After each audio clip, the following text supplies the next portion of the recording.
Hey everybody, welcome to our workshop on how to create Christian comic books. Hey guys. This is my brother Andrew and I'm Wayne, and we are the Jamel brothers, and we do a series called Daniel Dreamgazer. We produce these Christian comic books on the life of Daniel. And in this workshop, we're going to be breaking down for any aspiring artists here on how to go from beginning all the way to the end of producing a Christian comic book. We're going to be talking about the brainstorming. We're going to talk about the drawing, illustrating, the inking, the flatting, the coloring, the editing, layout, design, as well as the final product of trying to get it printed and published. All that we're gonna squeeze into this moment. We're gonna be covering a lot. So if you have any questions, we're gonna have some time at the end that you can feel free to ask those questions at that moment, and we'll do our best to talk to you. Of course, you can feel free to come over to our Daniel Dreamgazer booth in the exhibit hall, and you could talk to us more there. Or you can go to DanielDreamgazer.com, and that will give you more information on our comic book series.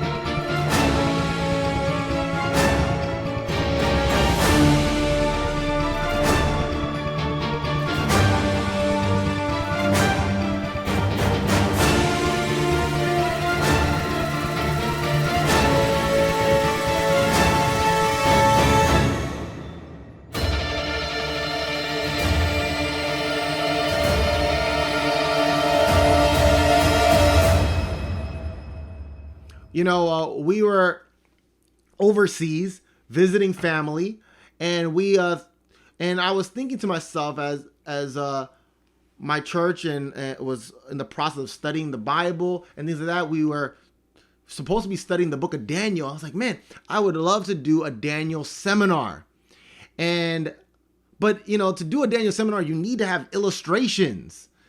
And I was like, man, there's a lot of illustrations out there, but a lot of them aren't very accurate. And some of them are definitely not epic. I was like, well, how cool would it be to have a Daniel seminar with epic illustrations, accurate as well, that would appeal to a younger generation, teenagers and young adults? How awesome would that be? And so we brainstormed this idea called Daniel Dreamgazer. And we also brainstormed and went through a process to try to come up with concept art. Andrew, talk to us a little bit about that. Yeah, so basically that's where I came in, because I'm an artist and I have had experience with creating comic books and all that. So yeah, he came to me with the idea. I thought it was an awesome idea. So, I had to lend my creative sense, basically. So let's talk about concept art. Well, the first thing is, again, as my brother has said, is research. My dad actually is also an artist, and one of the things he taught me is that you cannot draw what you do not know.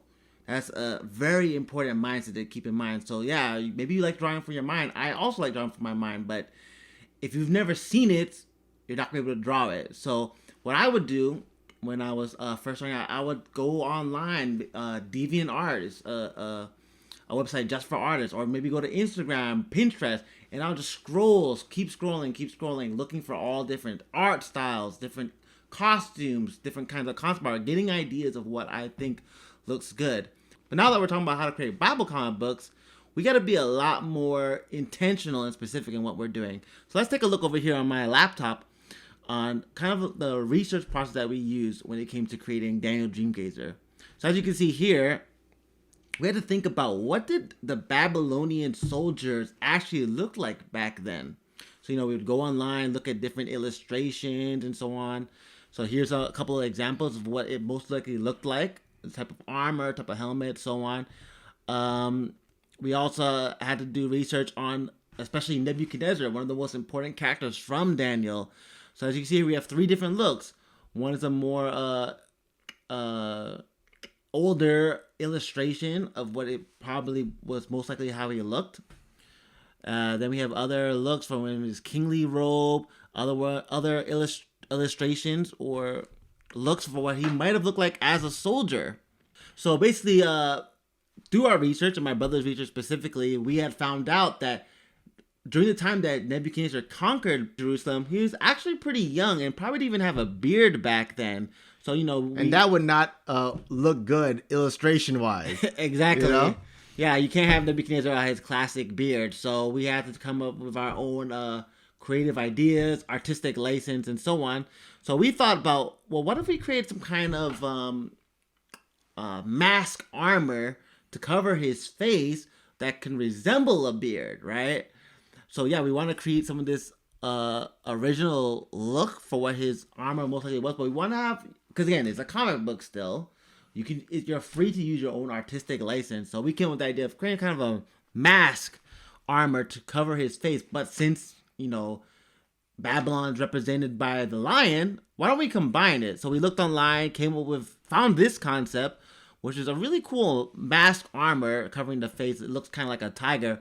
And we basically combined that, put all those things together, and came up with this concept right here, which we thought was pretty awesome. So it had that look, that classic Nebuchadnezzar beard look, but also the Lion of Babylon sort of look as well. So that's kind of like the process that we would go through for the different characters we had. Like, again, costumes, armor. What did the buildings look like back then? What did the palace look like, And so one of the important things when doing a comic book is coming up with good ideas. Now, when you're doing a Christian comic book, you need to come up with not just a creative idea, you need to come up with an idea that's going to glorify God and something that's going to get across a message. And what better way to get across a Christian message than using a biblical story like the book of Daniel? So the very first thing you need to do is brainstorm. And if you're a Christian doing a Christian comic book, you need to brainstorm prayerfully. Yeah, that's another thing I wanted to mention. Actually, before even looking at concept, if you're going to do a Bible story, you need to make sure you read that Bible passage backwards and forwards so you know it clearly. You understand the story, you understand what the characters are going through, and then you go on to the visual research of it as well. After the brainstorming and the research and the reading has been done, now it's time to start writing out the story. Even though a lot of the story is illustration, you want to write what you want to draw, because drawing takes a long time. Writing is simply typing out a sentence. So it's easier to press delete on a sentence than to delete an entire drawing and picture that you did. And so what I would do is I would write out all of the scenes that I want in the comic. I would write out that I want Nebuchadnezzar speaking to his counselors. I want Daniel to be speaking to and praying with his friends. I would write out the different scenes that are in the story, and I would write out the dialogue as well. So I'd write it all out. And after I write it out, then what I want to do is I want to start doing light sketches of the storyboard. So rather than just drawing out an entire illustration and then realizing, I didn't really need that for the scene, what I want to do is simply draw out the general gist, the general idea. So sometimes you would just draw simplistic drawings, and I would just draw out all the many illustrations as like thumbnails. Sometimes I would do it on paper. Sometimes I would do it on a computer. But once I'm done drawing it all out, then I send it over to my brother, who is the illustrator, the artist, and he at that point would look at my storyboard. He would look at my script and my written out story, and using those ideas as well as the research references, he would use that to now start the illustration process by starting the sketching, drawing, and inking. All right, guys. Yeah. So now we're going to talk about how to actually do the whole drawing process of it. We've talked about, getting your references, inspiration, stuff like that. But now we want to actually get to the nitty gritty part of it. All right, so this is actually the software that I use. It's called ClipStūdio Paint. It was originally called Manga Studio, for those of you guys that are manga fans. But yeah, now it's called ClipStūdio Paint to make it more universal. And what's great about this program, it has a lot of different features specifically designed just for comic books. So like if you check out the pens, it's a lot more natural. The pencils, it's a much more natural feel forward when drawing. One of the most important things to do is getting your references, because yeah, maybe you're good at drawing from your head or whatever, but there might be some really technical angles or body positions, action scenes that you're gonna need some references for, and there's several ways that I do it. So the first step one is I can just try and sketch it out from my mind, right? So this is how basically I would draw a head and everything.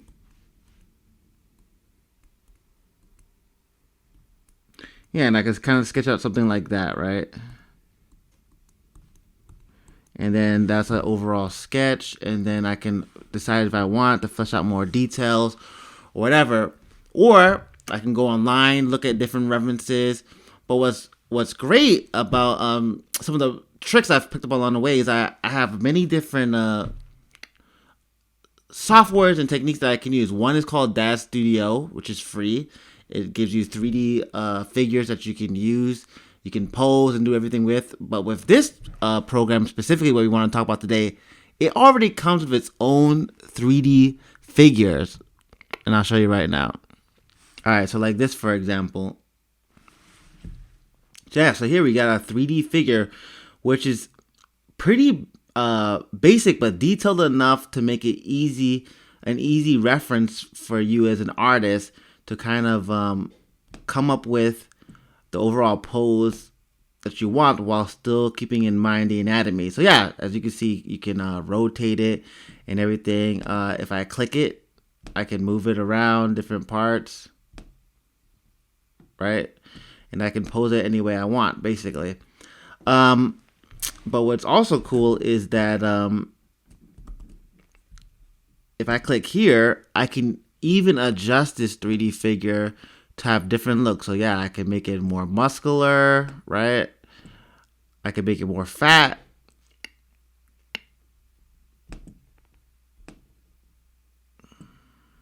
Or I can make it skinnier and slightly younger looking.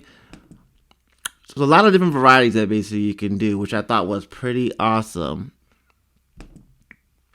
And yeah, like I said, you can pose it, do whatever. But what's also great is that it has preset poses as well. So basically, when it comes to comic books, I'm pretty much all about speed. So I want to have as much tools and tricks in my arsenal, so in order to speed up the process. And so it's not just me, but other comic book artists out there, they're also about speed because you're on a time crunch. They're trying to usually in the industry, you want to have a comic done per month. So you have to move quickly. And so this is what makes it a lot easier when going through this process. So yeah, there's some preset poses that you can do. Like one with this person sitting down.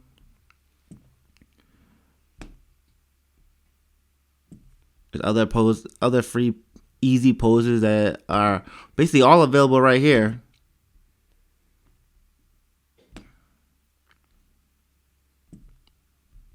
I'll just show you a couple more to give you an idea.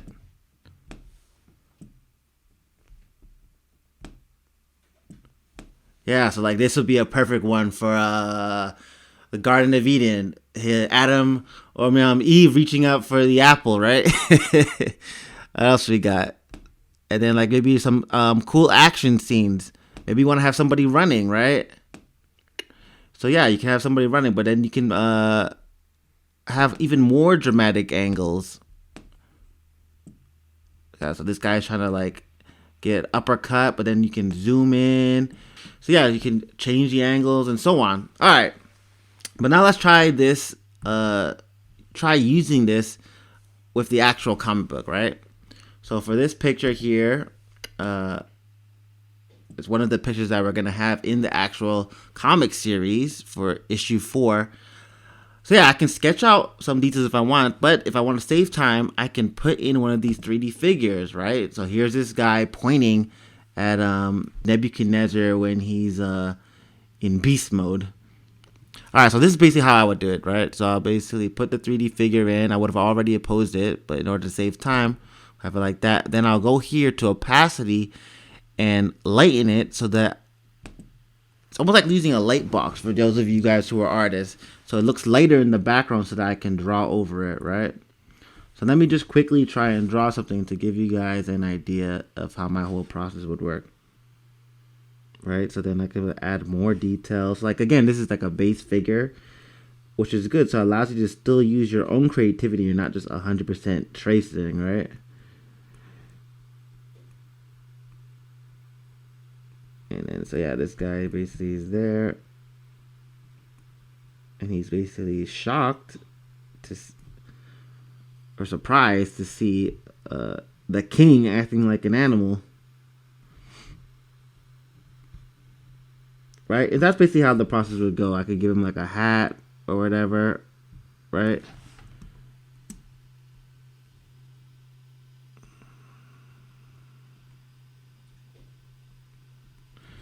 Give him a beard.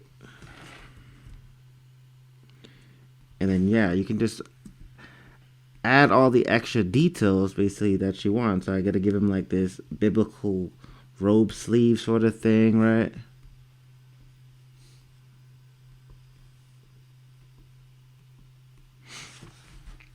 Yeah, so this is basically what the kind of thing I'll do. But it speeds up the process a lot more, right? These blue lines, I think, are awesome because it kind of gives you an idea of the forms that you add on top of this original figure, the angles that they're supposed to be. So you saw I drew this belt, but it's falling along the lines of this form that is guided by these blue lines. And then, like, again, if I wanted to add his skirt thing or whatever, right? I'm following along the overall form, right? So I drew this curve here, but it goes somewhat along the guidelines that we have there with those blue lines.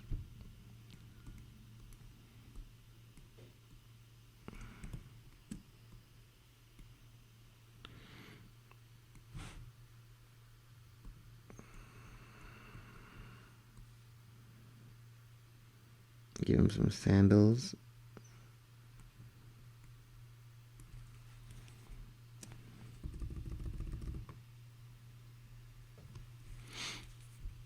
Right, and so on. All right, so that gives you kind of a general idea. And let's say we take the 3D figure away. Boom, right? I'm not obviously didn't finish it, but yeah, you get an idea of how it can look really natural, a good-looking drawing, basically. And it's basically like the overall process, like I said, of how I would work. Another great thing I use, so yeah, I might do a sketch straight from scratch. Or I might use a 3D figure from Dash 3D, or, like I said, from this same software, ClipStūdio Paint. Or I might use this little guy right here, right? And I think this guy is great because it's kind of like the old mannequins that we used to use back in art school. Except those ones weren't that great because they had no form, right? But they could be posed. But here, this one actually, yeah, it can pose and everything like that.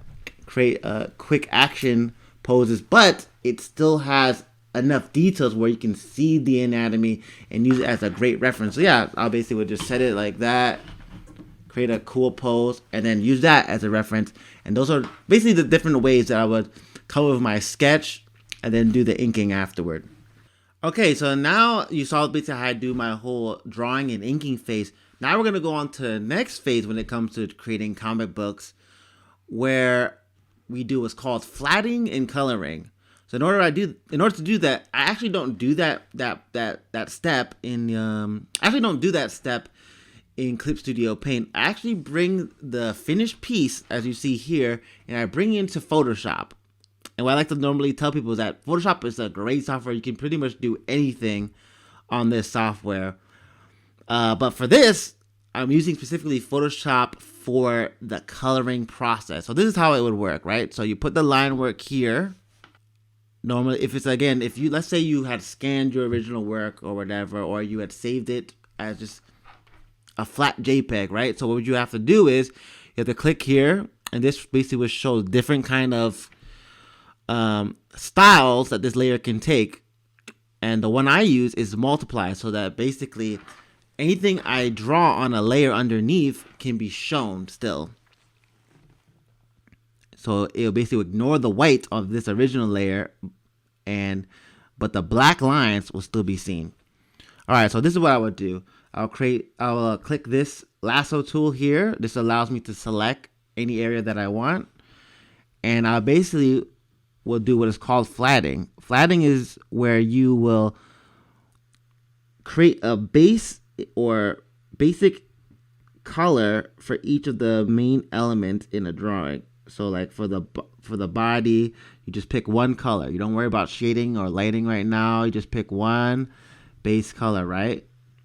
And in order to do that, I have to first select the area that I want colored.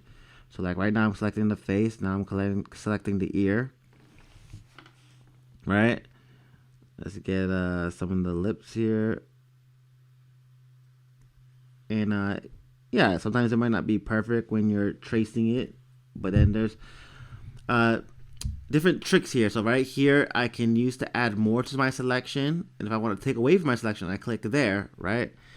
So I'm going to take a little bit away, right? Because I don't want the teeth to be the same color as the skin, right? So I'll select that, right? And then I'll click Shift F5 and then click select foreground and click OK, right? So now that automatically fills in all that selected area with that specific color. So then I'll click a different layer so that way I don't mess that one up, right? Make sure it's not above it but underneath it. And then I will again do the same thing but with a different color. And so next time I'm selecting the hair. Right, and I'm just gonna move quickly because for the sake of time. But yeah, on your own time, you would make it a little bit more perfect, your selection. But yeah, so I'm gonna select this, right? And because the layer's underneath, whatever I select when I put in the color, as you see here, it doesn't mess up the original color I had earlier for the face, right? And so we got some of the teeth there. Let's create another layer. All right, so this gives you the general idea, right? So I'll pick a different color for each of these main elements. The crown I'll give a different color. The robe I'll a different color. But for the sake of time, let me show you how it will look when everything is flatted, right? So that's basically how it will look. A different color for each of the different clothing, the teeth, mouth, eyeball, skins, and all the different elements, right? Then what I would do is I would get to the coloring stage. And now this technique is what's called the cut and grad technique. So what I would do is I'll select the layer of the skin. I'll click this, which locks the pixels, which now means I won't color over what's been originally selected. And I'll create a selection of only the areas I want to have colored. Or in other words, add some shading to it, or what we like to call a gradation, right? So I'm going to select different areas. Okay, so yeah, I'll create different selections for the areas I want to have colored. And what I can do is now I'll click my brush tool, select this soft round brush, right? And I can just color right over there and it'll only go within the selections I chose. Right? But if I want to make it a little, because it looks a little messy, it might be hard to see. What I can do, I can click Control H, which means hide, and those selections are still there, but I just can't see it right now. That way I can see the full face without any of those distractions. And basically, I can color right here. So my personal technique, this is a trick of the trade. Not all artists use this, but I want to have a certain natural lighting to it, right? So instead of just coloring it with just any color, I just pick a brighter color, in this case, off-white, right? And I can go here, which gives you different styles of coloring. I picked this one called Color Dodge. We don't have the time to go into what all other different features can do. If you have time, check it out for yourself. And I pick an opacity of 30, which means that it's not going to be add super amount of color so soon. I mean, at one time, so it's more subtle, right? And I can start coloring, and this is going to give a much more natural lighting effect. And so basically what I'll do, I'll color it, but it adds a certain natural lighting to it, as you can see here. And so I'm softly coloring over it, but as you can see, it's not going over my original selection or my original lines that I made. And if I go over it again, every time I go over, it gets brighter and brighter. Much different than normal coloring, let's say with paint or whatever. Whatever color you use is the color it's going to be, right? But with this, it creates a lighting effect that the more color you add to it, the brighter and brighter it gets, which gives a nice, natural, like I said, illusion of light, right? So yeah, I would do that, let's say, for the face, right? And so I like to do several different cuts as we can. So that was a cut, was when I create a selection, and I'll do several ones to give it a natural form. So that was the first one, and then I'll go over it again, right? To again give it a more natural form, because we don't want to just we want to have a natural 3D almost kind of form going on, not just from dark to light, just like that, right? So it has to have a more natural gradation, right? So I'm basically just going a little bit wider than my original selections, covering the main planes of the face, and I basically color it in again. But again, keeping it light so that it's not overpowered. If I go too hard, it's gonna be too bright, right? See? So if I go light, it comes out pretty nice. And so you see our form is kind of coming out pretty well there, right? And it has more form. And if I want, I can click Control Shift I, which means to invert my selection. So now the opposite of my selection will now be selected. And so if I want to have more of a softer tone, so the lighting looks more natural, I can now color the opposite of my selection, the stuff that weren't selected before. So I can brighten up this middle here and make it look just a little bit more natural, right? And so it keeps a pretty nice natural form. Let's try it again now with the rope. What you saw before, I did kind of like the finer details first, and then kind of like the broader coloring.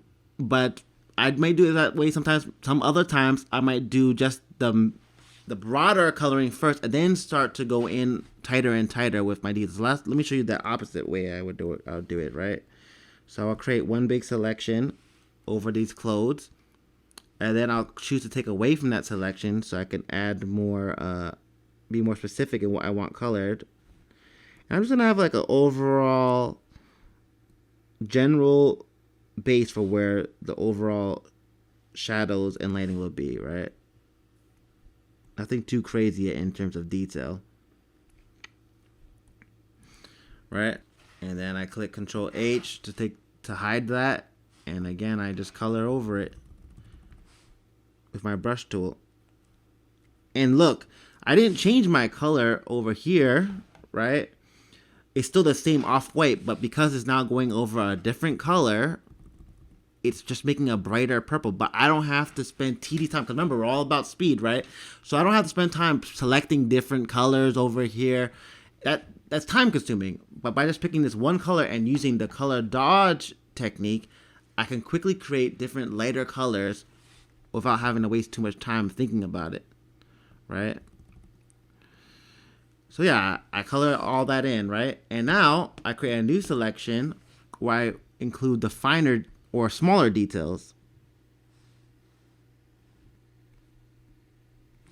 So I want to show more smaller, sharper details to make it look a lot more like clothes, right? And then again, I color that in, as you can see. And nice, that looks pretty good. So that's the overall, basically, the technique that I use. I don't have time to color it all right now, but just to give you guys an idea of how it would look all completely colored, boom, just like that, right? So as you can see here, all the different elements are colored, and I do a lot of different techniques to really make it pop, right? I like to add a little reflected light over here. For those of you who went to art school, you know what that means. Basically, well, how it works is you gotta think about your light source. So the main light from the sun is coming from this direction, but wherever there's light, there's usually reflected light coming from the opposite end, which, yeah, you have your shadows on the opposite end, but there's a little bit of reflected light on the opposite side, that basically works with light bouncing off different surfaces and so on. But it creates a nice pop to your drawings. That's a little secret trick that I use to give it that extra dynamic sort of look. But yeah, that's basically my process on how I go from sketching, using different references, inking, flatting, and then coloring. So once the artist finishes the artwork, somebody like an editor or somebody like myself would take those images and drop it into a program like InDesign. We use Adobe InDesign. So as you can see here, we put some images down. We create like word text, like the Bible verse there, or you can create like dialogue boxes and stuff like that. Or for most comic book people, they like word bubbles. Here, we are not just creating a regular comic book, we're creating Christian comic books. And particularly with this one on the story of Daniel. We try to go through each and every verse of the chapter, as well as use our imagination to fill in the gaps between the verses, to flesh out the story, and putting it all together, making a nice flowing concept. And once all of the artwork is done, and once it's all put together in a layout and edited, and the story is already written out, then it's time to send it to the publisher. Obviously, you want to set it at the right dimensions. Definitely have the right dimensions before setting everything into motion. But then you send it off to the printer. Remember to use CMYK. There's a difference between RGB and CMYK. RGB is the coloring that's good for a digital comic or for videos, if you're doing images with videos. But if you're trying to go to print, you want to convert your colors to CMYK or already be in CMYK mode to begin with. There are many different printing companies that you can go to. You can find them in your local community, or you can search for them online, or you can even print them overseas, which many times is a better financial option. And of course, you can always try to get it published, whether it's through Amazon publishing, Kindle publishing, or through other publishing companies. Us personally, we wanted to go with the self-publishing route. The reason being is because many times if you try to go through a publisher, they are going to be taking a good portion of the profits that are being made. And because this was a project that me and my brother were working on and felt very passionate about, we wanted to make sure that we'd be able to fund it as much as possible. And so we decided to go with the self-publishing route. So that means as a self-publisher, you got to find a printer yourself. You have to make sure all the specs are correct and do the whole process yourself. And then also you have to market yourself as well by promoting it to different social media accounts, finding different venues to get the word out there, going to local events. As a self-publisher, you have to really get the word out there. And then after you get it to the printer, you want to make sure you print a proof, which means that you get one physical book, so you can make sure all the colors and the cropping is right. You want to make sure you set, when you're doing the layout, that you have enough bleed, meaning that the image goes beyond the border. So therefore you get that nice crop look. And when you're done, You order all the books all in one shot, and you end up getting an awesome comic book. We got the first comic book in our series, we got the second comic book in our series, and we got the third one right here, guys. So we got a collection going on, and right now we are actually in the process of raising funds for our fourth book, The Man Who Became a Beast. So let me show you one of the trailers for one of our comic books right now, after which we'll have some questions and answers.